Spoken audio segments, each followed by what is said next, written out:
Hello everyone, and welcome back to Big Idea Chiropractic. In this video we're going to talk about gait analysis, which is the third step that I do prior to adjusting a patient. The first being analyzing the x-ray, the second being a thermal scan.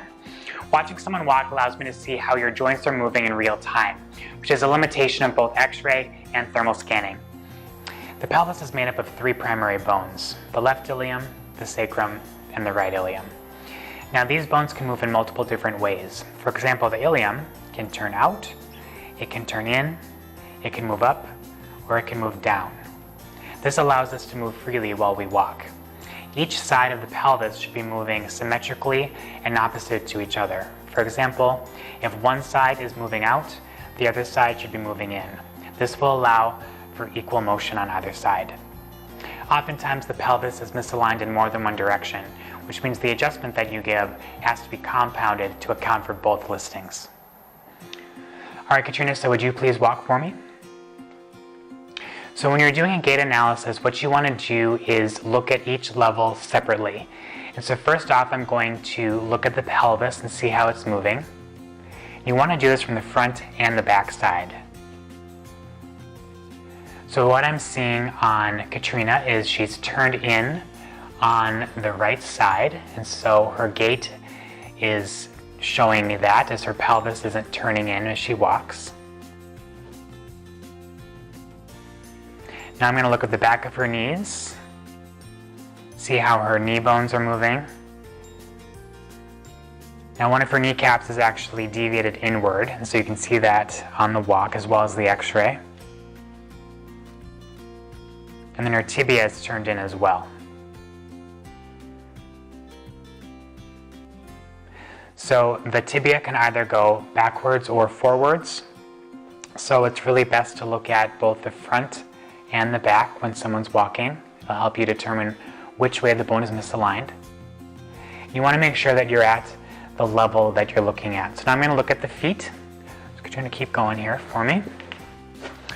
All right, and so this will just help me look at the ankles, see if they're supinated or pronated, see if there's any bend. Then it'll also help me look at the arches. So some people have very obvious subluxations in their feet, and you can actually pick out what bones are misaligned. Others you'd have to do some palpation afterwards.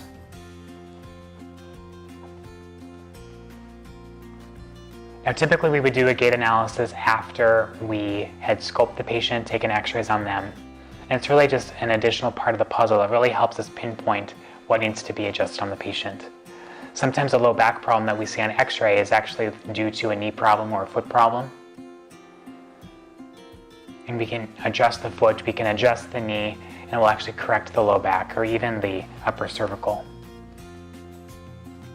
I'm also going to look at arm swing, and so lots of times patients will have an arm that swings more than the other. That can tell us that there's a shoulder issue, shoulder blade issue.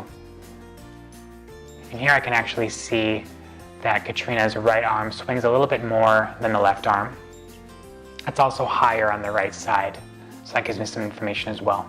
So we'll definitely want to check her shoulder. Now I've been asked from gait analysis, isn't everyone going to be asymmetric at some point? Because none of us are perfect. Well, I would totally agree with you on that aspect, but even if we're not perfectly symmetrical, it's still important to make sure that we have symmetry in our walk, in our movement. So although our bones may not be the exact same shape on either side, our movement should be symmetrical. Because unbalanced motion will cause degeneration at those joints. Joints that are balanced will help us stay healthy and keep our joints young for years to come. I hope you've enjoyed this video on gait analysis.